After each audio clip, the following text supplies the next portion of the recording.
Ceux qui rompt le jeûne. Ce sont les choses dont le jeûneur doit s'abstenir car elles annulent le jeûne. Ce sont, premièrement, manger et boire. Allah qu'il soit exalté a dit « Mangez et buvez jusqu'à ce que vous discerniez le fil lumineux de l'aube du fil obscur de la nuit. Après cela, poursuivez le jeûne jusqu'à la nuit. » Verset 187 de la sourate La Vache.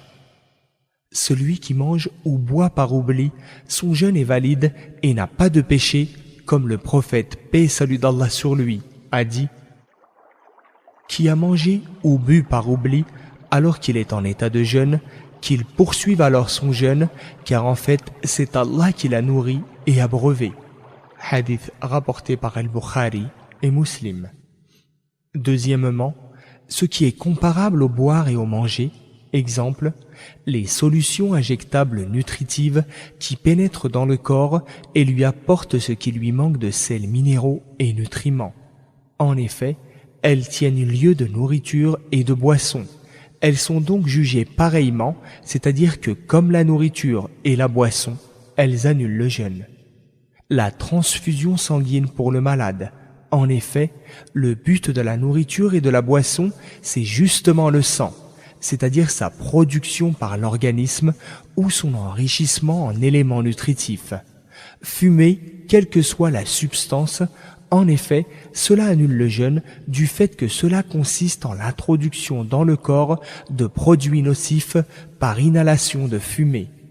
Troisièmement, le quoi consistant au minimum en l'introduction du gland dans le vagin, peu importe qu'il y ait ou non éjaculation.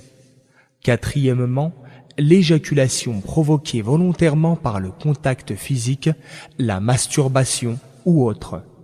En revanche, les pollutions nocturnes, les éjaculations involontaires, n'annulent pas le jeûne quand elles surviennent pendant un sommeil diurne.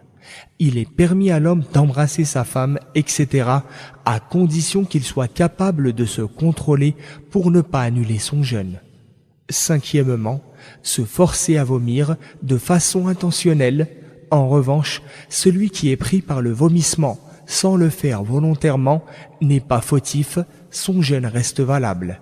Le prophète, paix et salut d'Allah sur lui, a dit « Celui qui est submergé par l'envie de vomir et vomit n'a pas à récupérer son jour de jeûne, mais celui qui se fait vomir doit récupérer son jour de jeûne. » Hadith rapporté par At-Tirmidhi et Abu Daoud. Sixièmement, l'écoulement du sang, des règles ou des lochis. Si ce sang est aperçu, même dans les derniers moments du jour avant le coucher du soleil, la femme rompra son jeûne.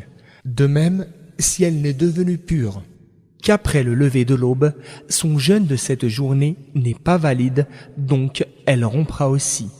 Ceci en vertu de ce que le prophète a dit.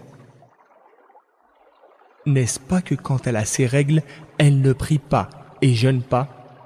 Hadith rapporté par Al-Bukhari.